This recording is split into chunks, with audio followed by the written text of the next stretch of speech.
I would like to add that in other circumstances, in other situations where I know that I need more special vocabulary or a specific way of talking, that I still feel I have to perform and maybe train for that kind of situation. But so it's not that it has become my natural language in all situations. But yeah, like I said, in many I feel confident and natural enough. Herzlich willkommen zum English Coach Podcast, präsentiert von trainingtree.de, die personalisierte Lösung im Bereich Erwachsenenbildung. Und jetzt dein Gastgeber, iAntonio Patterson. I have been lucky enough to meet some wonderful souls over the past few years here in Germany. Shared many learning experiences well worth documenting and sharing with others. I have borne witness to transformations, some from a safe distance, some from close up, some purely by accident, and others by design. This episode is all about framing the adult learning experience from another perspective. The value of this episode is that you will quite likely recognize key aspects of an exemplary learning journey that are similar to yours. You will recognize attitudes that are also likely to help you to engineer or stage your own transformations. I don't make apologies for long-form media on my own show. This input is worth it in whatever way it's worth it to you, so stick around to find out.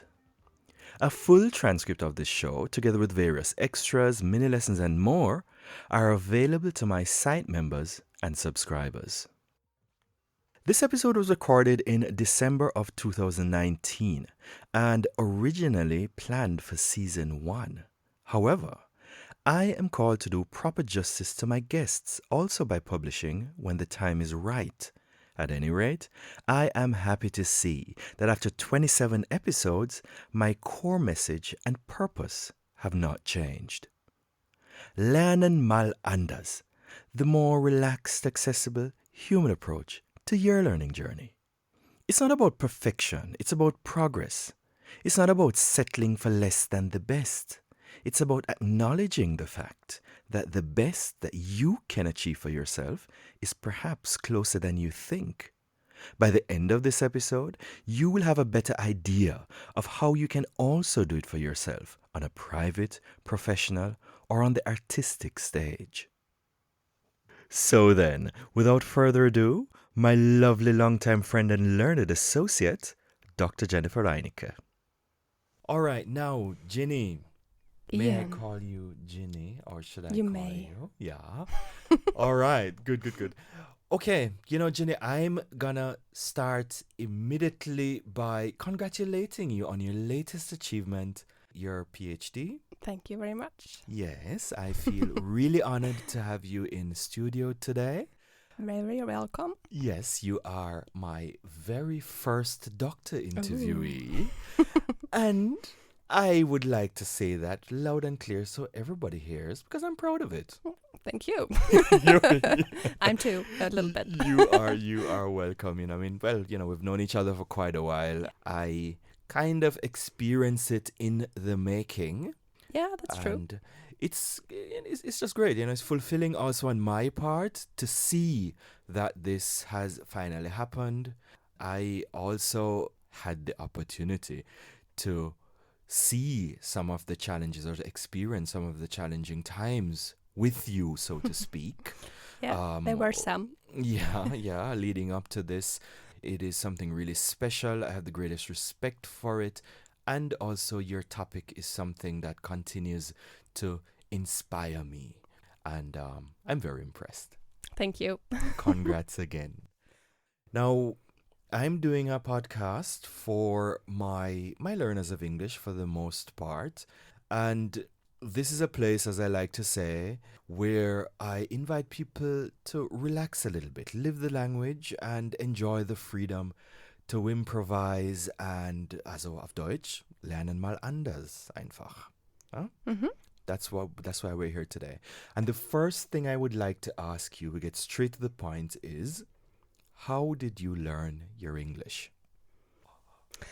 Well, I started, like probably everyone else in Germany, by learning English in 5th grade in school environment, and then also with Spanish at 7th grade. But English I continued on until my Abitur, where I took English as a Leistungskurs. Leistungskurs means it's like a Mean- major, right? Meaning a major, right, in the Abitur. Good. As first major. Okay, so it means Right. that you have like a very special exam at the end of it, and Right, and it's especially graded and intensive course before that. Leistung means performance, so I Yeah. guess High performance course. by the very name of it, a high performance speaker of English, and you Thank you very much. successfully did that, obviously. But I was lucky enough to have 1 year of high school in the USA, in New Jersey, and that's also why I chose to do so. And I lived there with my German family, actually. So my great aunt moved to the USA when she was, about my age when I came to her. So unfortunately, I had someone to talk German with all day long, and that's what we actually did. And in school, I was, I have to say, too shy to get to know a lot of people. So I really didn't talk a lot of English that year. So your great aunt living in the States, yes? Right? And she still speaks German? Yeah, very good. Oh, okay. How did she manage to do that? Most people who go to the States, they lose their language somehow. The ones I know, at least. That's probably also one reason why she liked talking to me in German. Okay. So That's quite interesting. So what part of Germany is your great aunt from? she is from Berlin, like I am, and she got to know a GI Yeah. after the Second World War. Then they married and moved over to the USA. Okay. Oh, she fell in love. First that, I guess. All right, you know, Ginny, that's fantastic. We want to keep this real. We want to keep this authentic.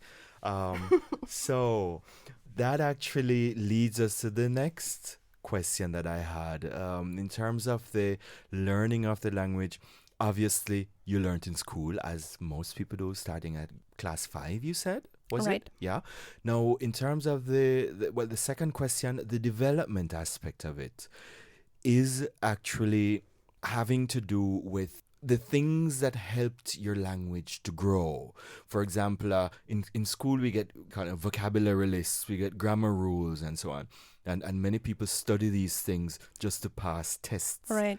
Right? No, that's not what I'm talking about. I'm talking about the little things you did, like, you know, the social events or activities that you did to develop your language. What did you do? I was hoping to get all that in the States by being immersed in the language for almost a whole year. So since I almost only talked German to my host mom, I felt after that year, I had not learned anything, which was fortunately not true, but I had that feeling. Mm-hmm. But it turned out that I had very good understanding of the language because of being there. I just didn't feel comfortable enough using the language. So what I did was to at least keep at it by reading English books and watching English movies, so I would not lose that. And that went on for quite a while until I went on holidays to Scotland and to New Zealand with a friend of mine. And she wanted to study English as a teacher. So the two of us decided on those holidays, even though we could talk in German all day long, we would only use English. And we made no exception. And the first 2 days were pretty strange, with very bad English and trying to tell the other one something and not finding the right words. But that actually was what gave me the confidence to use English. Yeah, and that was a turning point. It is quite commendable that you had the discipline to do that. Many people who I ask about how they developed their language, they say, well, actually they didn't really do anything actively. Things just happened by chance. And well, what you're telling me now, if I understand correctly, is that you guys made the decision to do that and you stuck to it and it helped. Right, yeah. Is that correct? Okay. That's correct. All right, fantastic.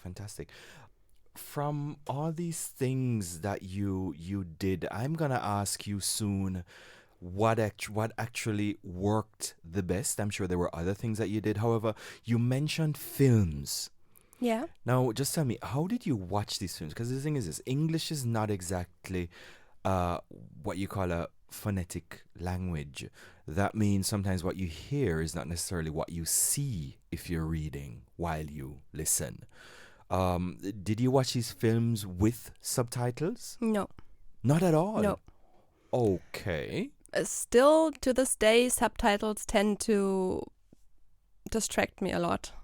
Even though there might be language that I don't really understand because of the actor's voice or where they come from, I still try to evade subtitles because they just distract me, from what is said. Yeah. Well, to each his own. I mean, again, in all honesty, this is not somewhere where I'm going to try to push some kind of methodology that should work for everyone. I usually recommend to my learners that they watch a film, for example, in English with English subtitles, because then that would help them to learn also spelling. They see the appearance of the word and they recognize this non-phonetic nature of the language by doing that. But if that's not what you did and it worked for you, then I could imagine that for if you know the movie, for example. Yeah. So you don't have to also listen to the story or to follow up the story. Then I guess it could help. But I also I started with very easy to follow and easy to understand series. Oh, actually. okay. So Understood. what helped me in that case, I can say, trusting and understanding what's going on in the movie without really understanding every single word. So I watched series that were easy enough to at least get the story and get what people were saying without understanding each single word. And the next time maybe I understand a little bit more, or afterwards I look up special vocabulary that I missed, but not while watching the movie. Is that what helped you the most, you would say? The films with understanding what's being said, yes, but also reading what you say about, or what you said about subtitles and phonetics. I mostly learned from reading, Reading in English. Right. Okay, all right. Well, you must like to read. I have good reason to make that assumption.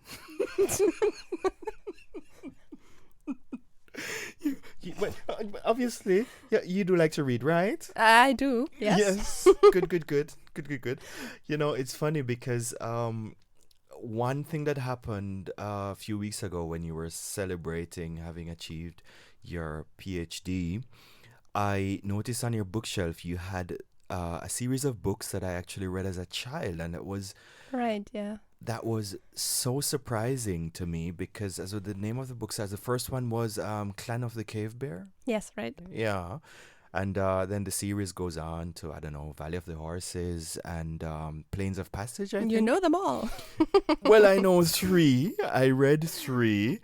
And it was just so surprising that you actually read these books as well. And I read them in English, yes. Oh, man, I read these books when I was about 12. And they were great. They were fascinating. They opened my mind up to I'm sounding all nostalgic now. However, that's actually how it was. Yes, I mean, these books opened my imagination as well to the idea of what happened in the tundra, what happened in I think they also touched at the times after the Ice Age, right? The day of the mammoth, actually. It's set in the Ice Age. Yeah. It's set in the Ice Age. And Okay. in the Mammoth Steppe. Okay, good. Well, you know the books better than I do. I thought it was set I have to read them again, actually. slightly after. I read the first book in German because it was gifted to me at a birthday. Don't ask me which birthday, I don't know. But that was, I think, also one of the first series that I then wanted to read in the original, because the translations into German sometimes are just not as good as the original. So that was one of the first series that I read in English then. Okay. So you will only find the first book in German in my. Oh, I I just saw the names and the name of the author. What's her name? Jane Auel? Oh, yeah, right. Oh, I don't know how to pronounce it, Me but neither. I recognized it immediately, and also the colors. I think the books look the same, and it was such a shock to, as a pleasant surprise, of course. Right. Well, this is kind of leading in a little more to your, well, I would say your professional life. But, before we go there, you have spoken about some things that have helped you. And since we're here to share, tips and tools for other learners of English, is there any kind of advice that you would give from your experience for people, maybe in your position, who also want to develop their language? What would you advise them to do? The first thing I would recommend for getting a better understanding of the language is, like I said, reading and watching movies, depending on what's your aim, to get more vocabulary or to get more understanding of the language, and use something you're really into. So, like, for me, it was my favorite books or my favorite series. So you really want to get to know the story, and you don't care that much about the single vocabulary, but you want to follow up the story, and that will really help in learning more unconsciously, really. And the second thing that was also difficult for me was then to take the next step to also use English and talk in English. And that was especially difficult for me in a school setting. I always had the feeling I have to perform, and if I don't say it correctly, then, it's a school setting. You always feel pressure to be perfect in what you say. So for me, it was being in the situation with a friend where I could trust to just talk rubbish if if that's the case, but trying out and playing around with the language and not caring about performance in that regard. Creating that kind of situation where you trust in someone you talk to in order to become confident and comfortable. You are now listening to episode 28 of the English Coach podcast, where I attempt to add a splash of color and life to your learning experience. Episode 28 is self-sponsored. It's an independent podcast. And today's focus is on learning from the success stories of someone like yourself. It takes my usual relaxed, accessible, human approach to your learning experience. It is not a formal lesson. If you need a formal lesson, you can book one. Quickly in German. Dies ist kein formaler Unterricht im klassischen Sinne. Sind Sie daran interessiert? Extensiv, intensiv, vor Ort oder remote, besuchen Sie www.trainingtree.de und benutzen Sie dort das Kontaktformular. Now, while we're here, I just want to say that there's still some independents out there, still trying to make it through. As I said, this is an independent show. The artists and creators, the same people who are working every day behind the screens everywhere. If your ultimate goal, whatever it might be, involves using your acquired skill to talk to people, then talk to people. Take a little time to reflect on those, the living, breathing individuals, the people trying to help you and, in all honesty, also trying to help themselves. In this paradigm, there is nothing between the trainer and the learner. I am talking directly to you. Now, not needless to say, though many of us are afraid to, We, the people, the trainers, the coaches, the creators, simply cannot afford to pay the Googles, the Facebooks, and the LinkedIns to push flashy, sometimes rather pretentious ads in your face. We need you to engage. If you don't engage, then the only thing you'll see or get is paid content that doesn't necessarily have the clearest agenda, or simply must put the interest of others before yours. This fresh and exciting democratization of the learning experience, of which I've spoken since episode 1, is something that you have to own. You do this by engaging. Unless, of course, you're okay with being fed bits and sound bites by someone else's algorithm unknown.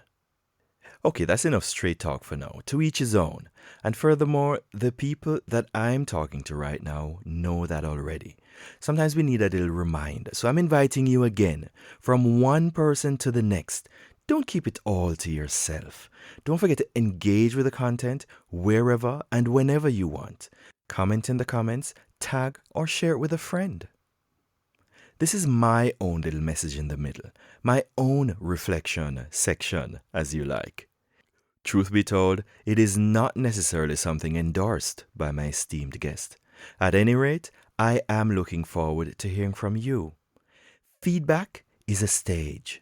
Take the stage, use the stage, get over the stage. More on that in this regard, on what Ginny does, in fact, wholly endorse, in the second half of this episode. You know, you speak of trust, you speak of not thinking so much, you speak of insecurities, or you speak of pressures to perform. And nothing is wrong with a little repetition. Thank you for that summary again. I have to also say this again and again to my listeners, to my learners, to, just relax, yes, and not to think so much about certain things. Yeah. Just use the language. So again, as I said, thank you for that summary.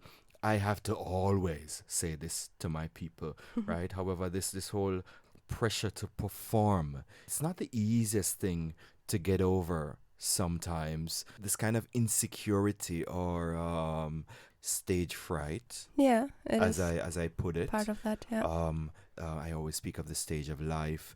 Maybe you're presenting something at work, or maybe you are actually performing on a stage. However, the fear involved in this kind of performance, this pressure we feel, it is something you're familiar with? Very much. How do you deal with that? How do I deal with that? By putting myself on stage, basically. One of the reasons I started dancing was to get over my stage fright, also in other parts of my life. I can't say I totally conquered it, but it really has taken me a long way. The dancing aspect is definitely something that has kind of brought us together, and Right. I appreciate that. Me too. Yeah. We have worked together on quite a few projects. I look forward to more. I'm not Me quite sure too. what is in the pipeline where that is concerned, but I do look forward. But since you touched on the aspect of using the actual stage, yes, and you say the best way to get over the stage is to use the stage. That's a nice way to put it. I know that, as a dancer, that's exactly what you do. My question for you would be now, how has your dance practice helped with your language, developing your language? Has it helped at all? I think it has helped in all parts of my life, including using English, but also other ways of performing in talks or in communication at work. Yeah, it really has. Okay, great. Great. No, the thing is, that's a difficult question, I think. Yeah, and what I mean is we have established that getting out and talking to people helps. Now, I know that you do Irish dance, for Right. example, and I know that you have traveled for dance. Sometimes you meet people in international settings and you have to Mhm. communicate. Maybe the language of communication might not be the language of dance, which is French, as I'm told, but it might just be English. Has that helped somehow to, well, not really force you, but as for example, given you more positive feelings about using the language in international settings or for international projects or anything like that? I would put it kind of the other way around. I have become so comfortable using English that sometimes I don't even notice that the setting requires English. For example, learning from dance videos in English, or like you said, traveling to other places in a setting where it's not professional English that I need. I often don't even realize that someone who's not that proficient might have problems communicating or learning something in that regard. So I really don't notice in some situations. Okay, so it just happens like that for you now, yes? You don't have to in think a way about it's it. natural. Oh, It has become natural. It has become natural. Well, you know what I want to do? I want to be able to tell my learners to be like you, okay? That's what I want to be able to do. So what I'm actually trying to pick out is what works. Where can you put yourself? What kind of activities can you do to help or take part in, to help you to develop, to help you to feel less pressured, more relaxed, and so that learning doesn't necessarily feel like work. That's where I'm trying to get to with this. Yeah, I really think it's the situations and the topics you feel confident about. So you don't have to worry about the setting. If it's a setting that gives you confidence and where you feel you can do something very well, then you have to worry less about the use of the language, and that maybe even pushes your confidence for learning that language. Good. That is exactly what I would like to hear. Thank you very much. Yes.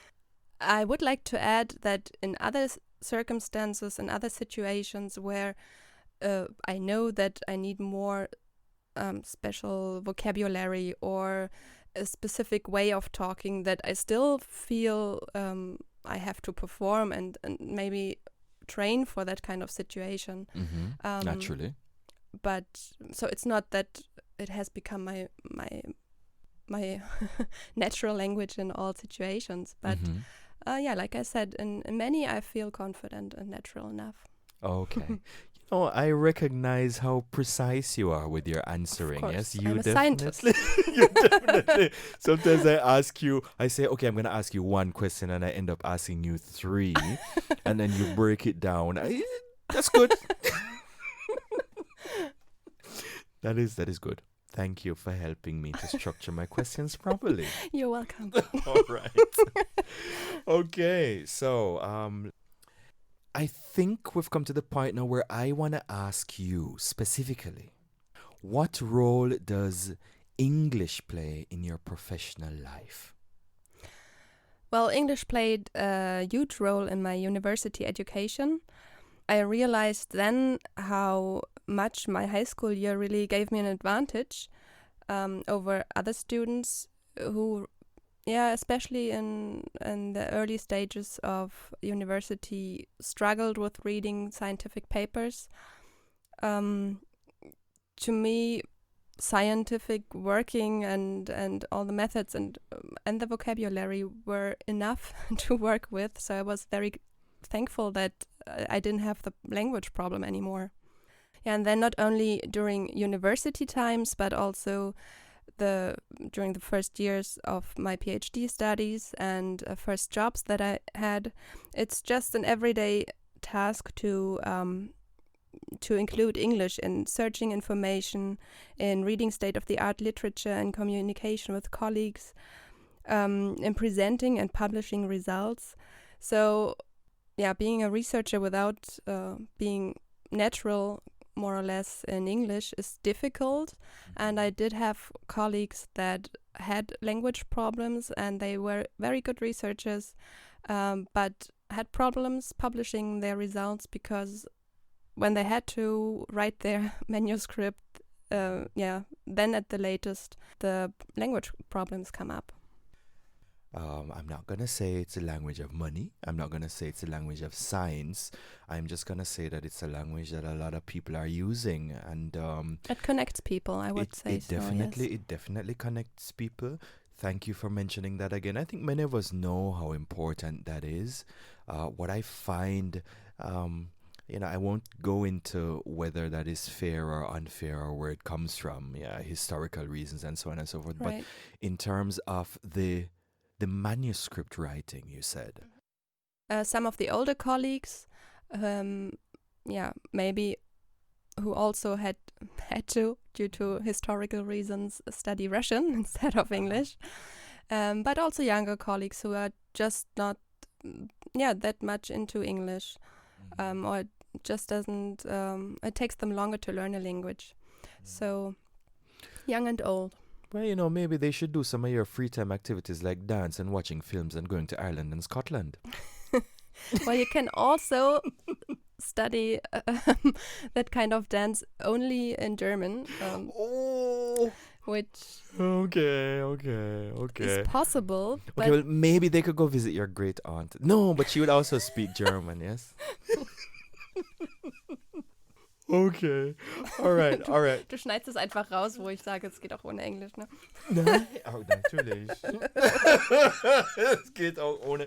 Wie kannst du das sagen? Wie kannst du es wagen, sowas zu sagen? Okay, Dr. Ginny. Now we all know a little bit more about who you are and what you do. Now I would like to invite you to just tell us a little about what the future holds for you professionally. Well, a lot, I hope. Now that I finished my PhD, I have lots of time for new plans. I started a job at a nature conservation agency, and there I work as a data coordinator in a freshly built team, so I'm very much looking forward to working there. And as a dancer, I hope to continue with my Oriental dance and my Irish dance, to work as an instructor and on stage. And we will see what kind of fusions come out of that. I am very much looking forward. Thank you. Yes, of course. I just want to ask you as well, though, before we go, to just tell our listeners again, where can people find you? You, the artist, perhaps. Well, Ginny, the artist, you will find on Facebook as Ginny Dance. Ginny Dance, Ginny yes. Dance. Everything written together, zusammengeschrieben? No, first name and last name. Okay, Ginny Dance. Okay, good. And on Instagram as dancing.ginny. Dancing.ginny. Okay, fantastic. You know what, Ginny? Again, Dr. Ginny. I just love that. You invented that. Yeah, I just love it. Thank you very much for taking part today. I hope our listeners learned a bit from what it is you said. You shared some good thoughts there. I wish for you all the best. Again, I congratulate you on your latest achievement. And I look forward not only to seeing more of your dance, your art on stage, also more about this nature conservation job that you have started. Thank you very much. I hope you enjoyed it. Thank you. I did. Great experience. Thank you for the invitation and for your interest. Always a pleasure. All right, so we've come to the end of this episode of the English Coach podcast. I want to thank you all for listening today. And with a small win is always a good way to begin. Okay, then we've come to the end of episode 28 of the English Coach podcast. Feel free to check out the show notes for this episode at www.trainingtree.de/podcast. Like it if you like it, and if you don't, lie to me. Just kidding. But still, feel free to share with a friend, post a rating, or better yet, write a comment. This will help it to help you as it's intended to do. Subscribe only if you feel like, so you know when there's a new episode available. Thanks for listening. Looking forward to hearing from you, and bye for now.